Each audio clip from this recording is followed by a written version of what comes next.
Selamat datang di channel Alur Donghua. Sebelum menonton, silahkan subscribe, biar Mimin tambah semangat update-nya. Yunche berhasil, tapi rasa sakit dan bahaya yang termasuk dalam proses itu adalah sesuatu yang hanya diketahui oleh Yunche sendiri. Meskipun Yunche memiliki urat nadi Dewa Jahat dan Jalan Agung Buddha, meminum begitu banyak darah naga kaisar mendalam dengan tubuh alam mendalam roh, dan menjalaninya sambil menyempurnakan sebagian besar energi di dalamnya. Darah naga, itu masih bisa dianggap sebagai keajaiban. Dan jika bukan karena keajaiban ini, satu-satunya akhir bagi Yunche adalah kematian total. Tapi seolah-olah dia sudah gila, begitu dia lolos dari jurang kesakitan dan kematian, dia menempatkan dirinya di jurang seperti ini sekali lagi. Hanya ada beberapa menit waktu antara interval sebelum tulang dan tubuh Yunche meledak sekali lagi. Dalam sekejap mata, permukaan tubuhnya telah berubah menjadi hitam hangus yang mengerikan. Kekuatan hidupnya juga telah berkurang hingga titik terakhirnya, tapi seperti sebelumnya, nyala api kehidupan inilah yang tidak mau mati apapun yang terjadi. Pagoda kecil berwarna perak yang aneh itu muncul lagi. Seluruh proses ini, hampir persis sama seperti sebelumnya. Bedanya kali ini, Yunche hanya membutuhkan waktu 6 jam untuk berdiri kembali. Dia menghilangkan warna hitam dari seluruh tubuhnya, dan seluruh tubuhnya terlahir kembali untuk kedua kalinya.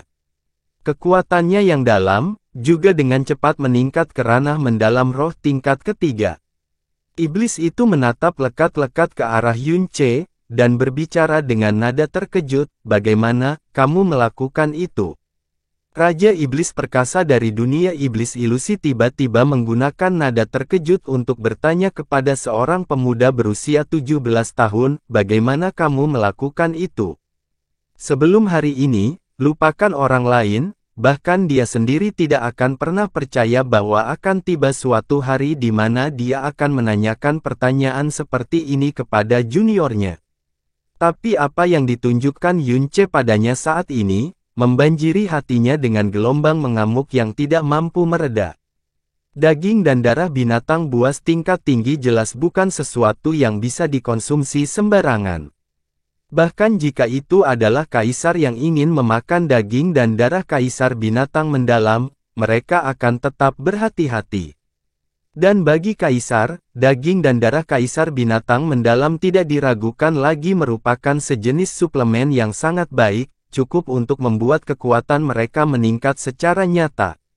Meskipun kemajuan semacam ini tidak terlalu dibesar-besarkan, namun hal itu terjadi tanpa perlu melalui kultivasi yang pahit. Pada saat yang sama, jika kaisar ingin membunuh binatang kaisar mendalam dengan level yang sama sendirian, hal itu pada dasarnya mustahil. Bahkan jika itu adalah kaisar tingkat puncak yang menghadapi kaisar binatang mendalam tingkat terendah, mengalahkan binatang itu akan mudah, tetapi membunuhnya juga akan sangat sulit. Oleh karena itu, bahkan dalam seumur hidup kaisar, mereka hanya memiliki sedikit kesempatan untuk menikmati harta karun dari binatang kaisar mendalam. Tapi Yunche, yang hanya berada di alam mendalam roh, yang meminum darah kaisar binatang mendalam tipe naga, yang memakan daging binatang kaisar mendalam tipe naga, sebenarnya telah hidup secara ajaib. Hasil dari situasi yang aneh dan tak terbayangkan ini jelas sangat menggelikan. Dalam waktu singkat yang bahkan tidak memakan waktu 1 hari pun, kekuatan mendalam Yunche telah langsung melonjak 2 tingkat. Saat dia melihat ke arah Yunche yang berdiri dan naga api raksasa yang luar biasa besarnya, hati iblis itu tidak dapat menahan diri untuk memiliki pemikiran gila. Dia tidak mungkin ingin secara perlahan memakan seluruh naga api ini dan mengubahnya menjadi kekuatannya sendiri, bukan? 2 krisis besar, 2 kelahiran kembali setelah berada di ambang kematian. Yunche merasa bahwa dagingnya tidak hanya menjadi lemah karena kelahiran kembali, tetapi malah dipenuhi dengan kekuatan yang lebih besar. Dan tulang-tulangnya juga menjadi lebih tangguh setelah tumbukan dan pemurnian daging dan darah naga. Darahnya sendiri sedikit menjadi kental, dan bahkan hatinya merasakan kekuatan yang aneh. Perasaan kelaparan yang mengerikan yang dia alami sebelumnya telah hilang sama sekali. Sambil melihat tubuh yang terlahir kembali ini, merasakan kekuatan yang meningkat secara eksplosif, Yunce menyeringai dan mulai tertawa. Sepertinya surga menjaganya setiap saat, setiap kali dia mempertaruhkan nyawanya, semuanya berakhir dengan kemenangannya. Dan kemenangan semacam ini, di bawah langit, hanya bisa terjadi padanya. Jika ada orang lain yang memiliki kekuatan besar yang sama dengannya, pada saat ini, mereka pasti sudah menjadi tumpukan arang sejak lama. Dia memandang iblis itu dan berkata dengan suara rendah, "Saya tidak memiliki kewajiban untuk menjawab pertanyaan Anda. Izinkan saya mengatakannya lagi, agar saya dapat meninggalkan tempat ini, saya pasti akan membunuhmu." Melihat ekspresi Yunce yang dingin dan tegas, iblis itu terdiam beberapa saat. Kemudian, dia mulai tertawa, "Bagus. Saya tiba-tiba mulai menantikan hari itu. Saat ini, kekuatanku yang dalam telah ditekan hingga ke alam kaisar yang mendalam. Apakah kamu benar-benar berpikir bahwa kesenjangan antara alam roh mendalam dan kaisar mendalam dapat dengan mudah diatasi?" Yunce tidak berbicara lagi. Dia menarik bangkai naga api, dan mengambil sesar naga sementara seluruh tubuhnya meledak dengan energi yang sangat besar. Ayunannya yang kuat menimbulkan banyak angin karena setiap serangan mengandung lolongan yang memekakkan telinga dan kekuatan yang tiada taranya. Sesar naga yang sangat berat menimbulkan badai pasir di tangan Yunce, dan badai yang panjang dan tak henti-hentinya mulai memenuhi ruang penindasan bawah tanah ini. Cara terbaik untuk memantapkan peningkatan dramatis dalam kekuatan besar adalah dengan terus melepaskannya. Pada saat inilah Yunce menetapkan tujuan untuk dirinya sendiri, menaikkan kekuatannya yang dalam adalah satu-satunya hal yang bisa dia lakukan, dan juga satu-satunya hal yang harus dia lakukan. Setelah 2 jam, Yunce sudah terengah-engah. Dia meletakkan Dragon Vault kembali ke punggungnya dan duduk. Dengan sangat cepat, dia memasuki kondisi meditasi. Dari 54 pintu masuknya yang dalam di pembuluh darahnya yang dalam sepenuhnya terbuka saat arus kuat dari energinya yang dalam dengan cepat bergerak di dalam tubuhnya. Saat dalam kondisi meditasi, waktu berlalu sangat cepat. Tanpa disadari, 16 jam telah berlalu ketika Yunce membuka matanya. Tubuhnya sekarang dipenuhi energi yang sangat besar, namun gemuruh rasa lapar terdengar dari perutnya. "Aku lapar lagi," kata Yunce sambil mengusap perutnya. Di bawah pengawasan iblis, dia memanggil naga api lagi, dan mengiris sepotong besar daging dari ekornya yang sangat besar. Itu meneteskan darah naga saat dia memegangnya, dan kemudian mulai memasaknya dengan api besar. Namun, rasa lapar kali ini jelas tidak bisa dibandingkan dengan rasa lapar kemarin. Pemanggangannya tidak tergesa-gesa, tidak butuh waktu lama hingga aroma manis dari daging yang dimasak meresap ke area tersebut dan membuat Yunce menelan ludah. Kelezatan daging naga terkenal di dunia, dan binatang buas lainnya tidak mungkin bisa menandinginya. Namun di seluruh benua langit yang mendalam, mereka yang beruntung mencicipi daging naga hanya berjumlah sedikit. Aroma daging naga yang dimasak dengan tak terlukiskan dengan ringan melayang ke arah iblis, membuat ujung hidungnya bergetar dan 10 jarinya bergerak-gerak. Bagi iblis yang belum makan selama 100 tahun ini, aroma dari daging paling mewah di dunia ini adalah tidak diragukan lagi merupakan daya tarik yang sangat besar, cukup untuk membuatnya lepas kendali. Tapi sebagai Raja Iblis yang agung, bagaimana mungkin dia bisa meminta makanan pada juniornya? Dia menggigit ujung lidahnya, memalingkan wajahnya, dan menutup indera penciumannya. Namun segera setelah itu, dia mendengar suara gigi Yunce merobek dan mengunyah daging naga. Semua jarinya bergetar hebat hingga hampir terlepas dari persendiannya. Efek sampingnya kemudian semakin dekat. Yunce sekali lagi, segera menghadapi baptisan yang penuh dengan rasa sakit dan bahaya yang tak ada habisnya. Tapi kali ini, bukan saja Yunce yang sangat tegas seperti sebelumnya, dia juga tampak lebih tenang, di bawah kekuatan ledakan daging naga, dia bahkan dengan lancar meminum semangkuk darah naga yang telah keluar. Naga api yang langsung dibunuh oleh Jasmine ada di dalam mutiara racun langit selama lebih dari setahun, dan hampir dilupakan oleh Yunce. Namun hal itu tidak hanya menarik Yunce kembali dari bahaya mati kelaparan, hal itu juga membuatnya menemukan cara, meski sangat menyakitkan, untuk dengan cepat meningkatkan kekuatannya yang dalam. Seperti yang diharapkan iblis, setelah kesuksesan pertama dan kedua, ketiga kalinya tubuhnya meledak akibat dampak energi, Yunce hanya menggunakan 11 jam untuk menyelesaikan penyerapan kekuatan naga dan memperbaiki tubuhnya.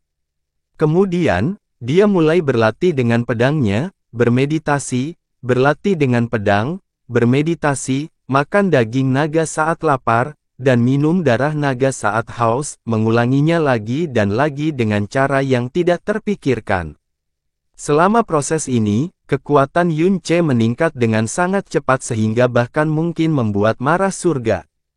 Hanya dalam hal meningkatkan kekuatannya, ini adalah tempat yang sangat baik untuk Yunce. Di dunia luar, mustahil baginya untuk mencapai konsentrasi penuh. Akan selalu ada berbagai orang dan hal-hal yang mengganggu dan mengikatnya. Tapi di sini, suasananya suram dan sunyi. Itu terputus dari dunia, dan tidak ada seorang pun yang datang untuk mengalihkan perhatian dan menghalanginya. Satu-satunya orang yang bersamanya di sini, juga dirampas kebebasannya. Dan semua orang yang berhubungan dengannya di dunia luar, semuanya menjadi motivasinya untuk meningkatkan kekuatannya secepat mungkin agar bisa keluar dari tempat ini. Karena itu, dia menghabiskan seluruh waktunya untuk berlatih dengan gila-gilaan. Membunuh iblis itu dalam waktu sesingkat mungkin dan kemudian meninggalkan tempat ini, saat ini adalah satu-satunya tujuan dia. Selain itu, dia menekan segala kekhawatiran dan kerinduan yang dimilikinya, dan tidak memikirkan hal lain. Benua Azure Cloud, gunung belakang klan Grenwake. Rumah bambu kecil yang mereka bangun bersama di hutan bambu hijau Zamrud adalah tempat favorit Sulinger. Meskipun Su Hengshan selalu memberitahunya bahwa dia tidak bisa lari ke sini sendirian, mau tak mau dia selalu diam-diam datang ke sini untuk duduk di depan rumah bambu kecil sepanjang sore. Dia hanya duduk di sana, mandi di angin hutan bambu, dan selalu teringat kembali saat dia bersamanya malam itu dengan wajah penuh kebahagiaan. Sore ini, sama seperti sore-sore sebelumnya. Dia diam-diam datang ke sini sendirian. Bersandar di rumah bambu dengan kedua tangan di pipinya, matanya yang berair menatap bambu hijau yang bergoyang sambil terkikik dari waktu ke waktu. Tidak diketahui apa yang dia pikirkan. Waktu berlalu dengan lambat, dan malam pun perlahan mendekat.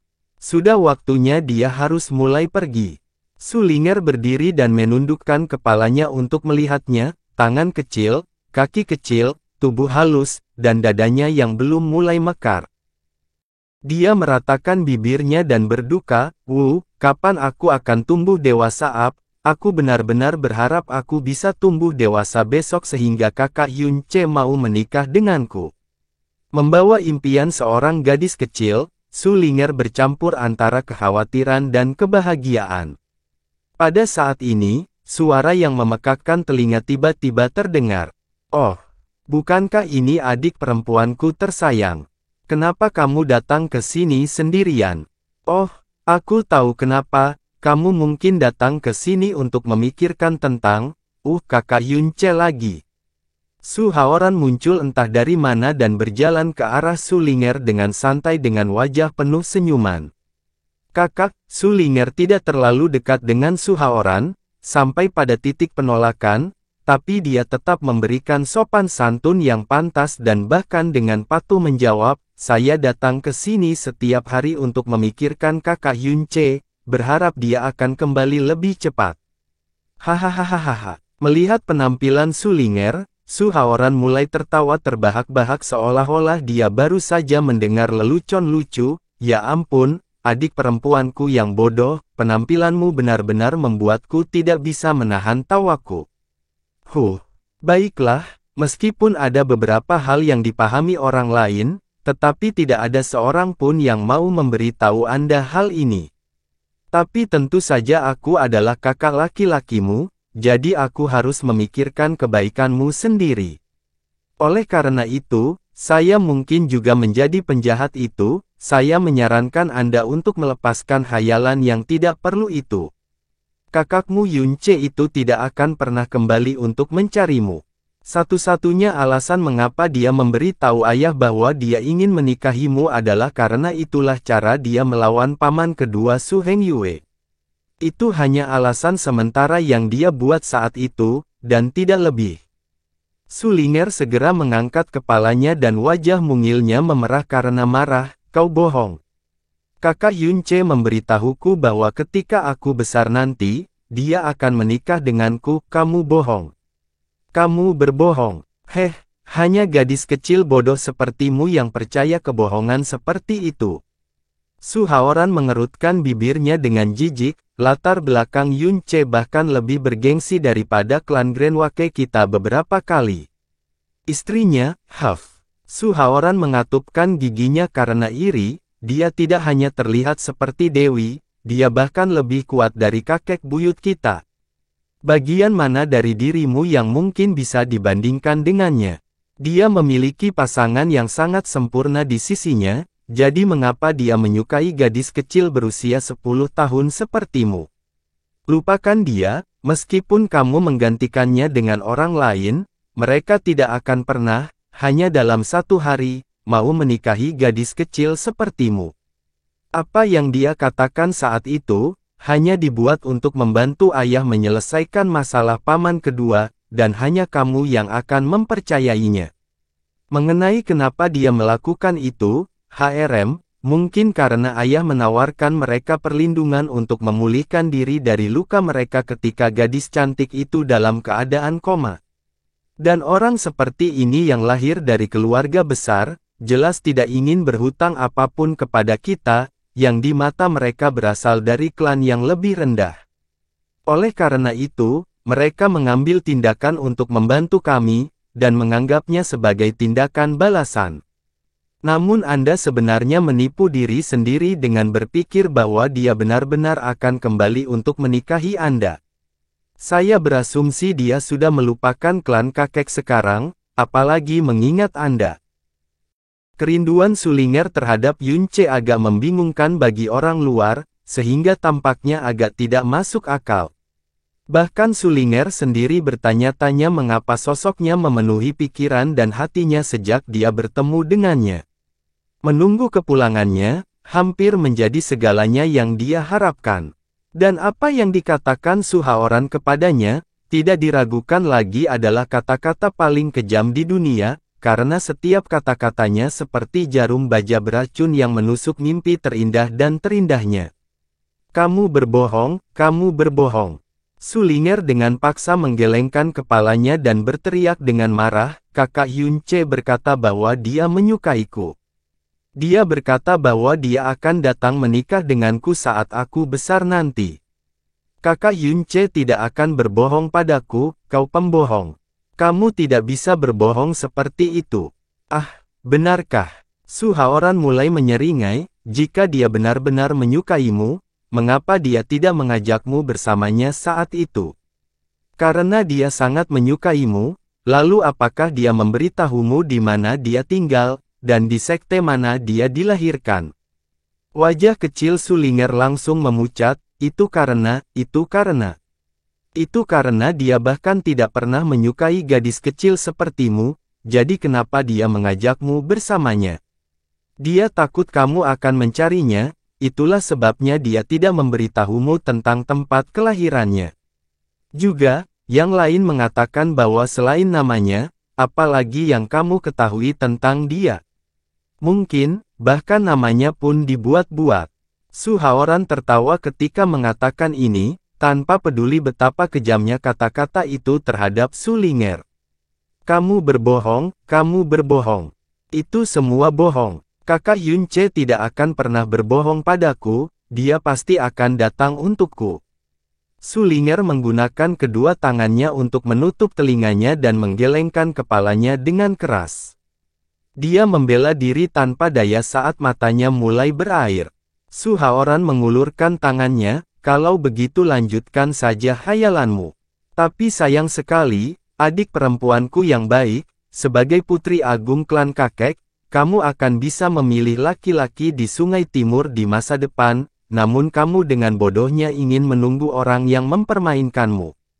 Jika masalah ini disebarkan, cek-cek, aku khawatir seluruh klan kakek kita akan diolok-olok.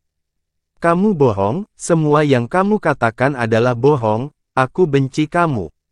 Masih menutup telinganya, Sulinger berlari jauh ke dalam hutan bambu yang menyegarkan, dan suara samar tangisannya yang tertahan terdengar. Mengapa gadis kecil Su Hengshan ada di sini? Tidak jauh dari belakang Su Haoren, seorang paruh baya berpakaian hitam berjalan mendekat. Itu sebenarnya Su Hengyue. Abaikan dia. Su Haoran dengan santai mengerutkan bibirnya saat dia berbalik. Saya mendengar bahwa Anda memiliki sesuatu yang penting untuk diberitahukan kepada saya. Apa itu? Dengan kecerdasan Haoran yang luar biasa, bagaimana mungkin kamu tidak bisa menebaknya? Su Hengyue tertawa kecil, tentu saja itu untuk membantumu mendapatkan harta klan lebih awal, dan menjadi master klan. Keduanya saling memandang sebentar, lalu mulai tertawa di saat bersamaan. Hingga malam tiba, Sulinger akhirnya kembali ke klan Grand Wake. Sepanjang perjalanan pulang, dia benar-benar kehabisan tenaga. Dia tidak mau mempercayai apa yang dikatakan Su Haoran, tetapi suara mimpi buruk itu terus terlintas di benaknya, membuatnya tidak bisa melupakannya. Kakak Yunce tidak akan datang untukku, kan? Tidak. Kakak Yunce pasti tidak akan berbohong padaku, dia sangat baik padaku, dan ketika dia menatapku, tatapannya sehangat cahaya bulan di hutan bambu. Tapi, kenapa dia tidak mengajakku bersamanya hari itu, kenapa dia tidak memberitahuku di mana dia tinggal? Aku hanya tahu namanya, dan tidak tahu apa-apa lagi. Jika dia benar-benar melupakanku, jika dia tidak menyukaiku lagi, apa yang harus kulakukan, apa yang harus kulakukan? Su Hengshan keluar dari ruang pelatihan dan segera melihat langkah kaki Sulinger yang ringan dan tak berdaya. Dia buru-buru bergegas ke depan dan bertanya, "Linger, kemana kamu pergi? Kenapa kamu pulang terlambat?" Sulinger mengangkat matanya yang berlinang air mata. Sambil berusaha keras untuk tidak menangis, dia bertanya dengan sedih, "Papa, apakah kakak Yunce benar-benar tidak akan kembali untuk menikah denganku?" Apakah dia hanya mengatakan itu dengan santai, apakah dia sudah melupakanku? Beberapa tetes air mata sudah mengalir di pipi Sulinger, dan jelas dia sudah menangis sebelumnya. Su Hengshan menatap kosong beberapa saat sebelum berjongkok dan menjawab dengan sedikit senyuman, "Linger, katakan padaku apa yang kamu rasakan, apakah menurutmu dia menyukaimu?" Sulinger dengan lembut mengedipkan matanya dan kemudian mengangguk, "Kakak Yunce pasti menyukaiku. Kalau begitu, itulah masalahnya." Su Hengshan mengangguk sambil tersenyum tipis, "Jika perkataan orang lain dan perasaan Anda bertentangan, Anda jelas harus percaya pada perasaan Anda sendiri. Bukan hanya Linger, bahkan aku merasa kakakmu Yunce sangat menyukaimu. Saat dia melihatmu, sepertinya dia sedang melihat hidupnya. Terutama pada hari dia pergi, aku tahu dia benar-benar ingin membawamu pergi bersamanya. Tapi itu hanya karena kamu masih terlalu muda. Jika dia membawamu pergi sekarang, atau menikahimu sekarang, pasti akan menimbulkan banyak kritik. Itu sebabnya dia ingin kamu menunggunya, dan ketika kamu besar nanti, dia pasti akan kembali dan menikahimu. Meskipun dia tidak ada di sisimu sekarang, kalian berdua sudah bertunangan, dan bahkan memiliki banyak saksi. Fakta ini, sama sekali tidak dapat dihilangkan." Su Hengshan mengerti bahwa setelah Yunce pergi, semua orang percaya bahwa dia tidak akan pernah kembali, dan bahwa pertunangannya dan Su Ling'er dibicarakan secara acak hanya untuk menyelesaikan perselisihan dengan Su Hengyue. Tapi Su Hengxian tidak mempercayainya. Cara Yunce memandang Su Ling'er, dan cara dia memperlakukannya dengan sangat baik, bukanlah sesuatu yang bisa dipalsukan sepenuhnya. Kata-kata ayahnya sehangat angin musim semi, dan segera menghilangkan semua kekhawatiran dan ketakutan Su Ling'er. Dia mengangguk gembira. Papa, saya mengerti. Aku tahu itu, kakak Yunce pasti menyukaiku, aku akan segera tumbuh dewasa, dan menunggu setiap hari sampai dia kembali dan menikah denganku. Haha, Su Hengxian tertawa tak berdaya. Putrinya yang berusia 10 tahun ini, yang awalnya adalah seorang peri kecil yang lugu dan periang di usia muda yang seharusnya belum tahu bagaimana cara mencintai, sebenarnya mulai tenggelam dalam penyakit cinta.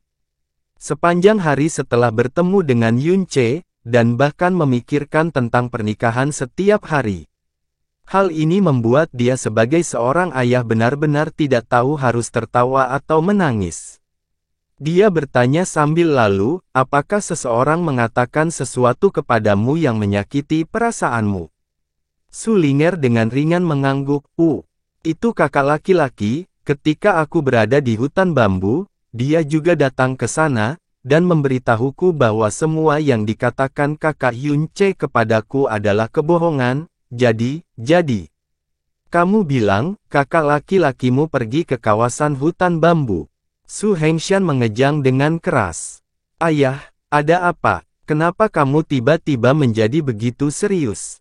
Oh, tidak apa-apa. Su Hengxian buru-buru tersenyum. Dia melirik Dragon Scale Armor di bawah pakaian luar Ling'er, mengencangkan keras Su Ling'er, lalu sekali lagi menasihati dengan serius. Ling'er, ingatlah baik-baik apa yang aku katakan sebelumnya. Pakaian Anda yang berwarna emas gelap ini, Anda harus memakainya kapan saja, dan Anda juga harus menyembunyikannya dengan benar dan tidak membiarkan siapapun melihatnya. Itu termasuk saudara laki-laki dan perempuan di klan yang sering bermain dengan Anda.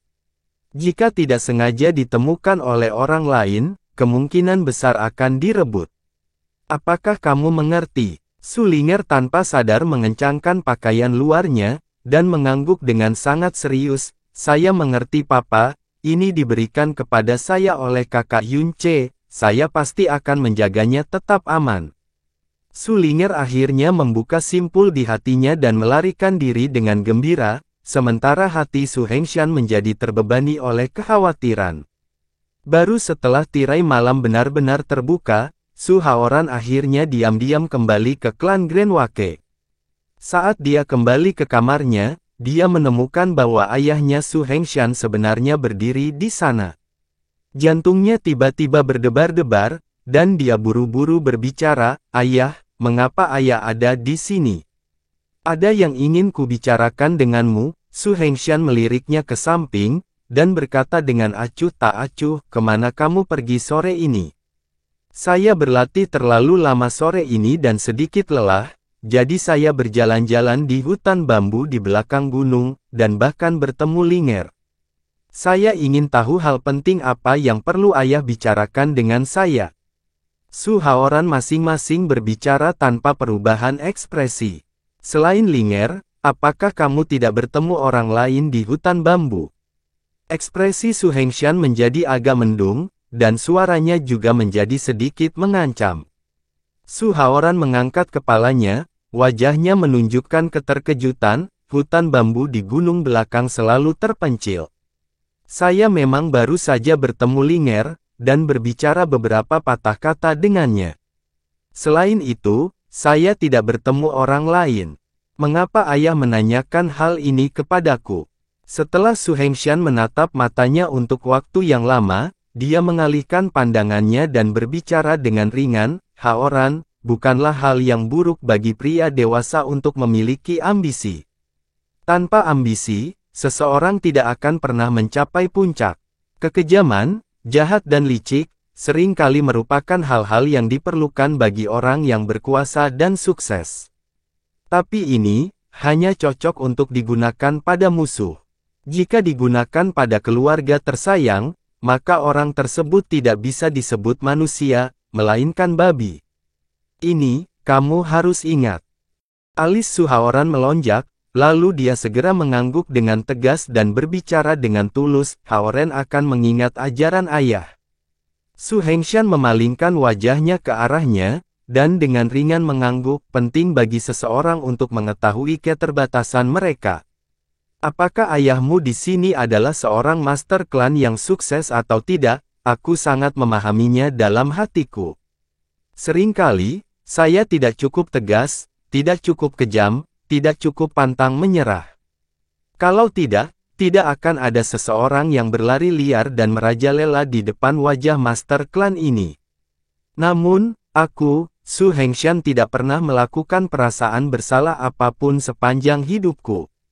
Meskipun aku biasa-biasa saja, aku masih bisa menghadapi langit dan bumi, menghadapi sekte, dan menghadapi nenek moyang kita. Kamu adalah putraku satu-satunya, Su Hengshan. Saya harap di masa depan, Anda tidak akan pernah mengecewakan saya.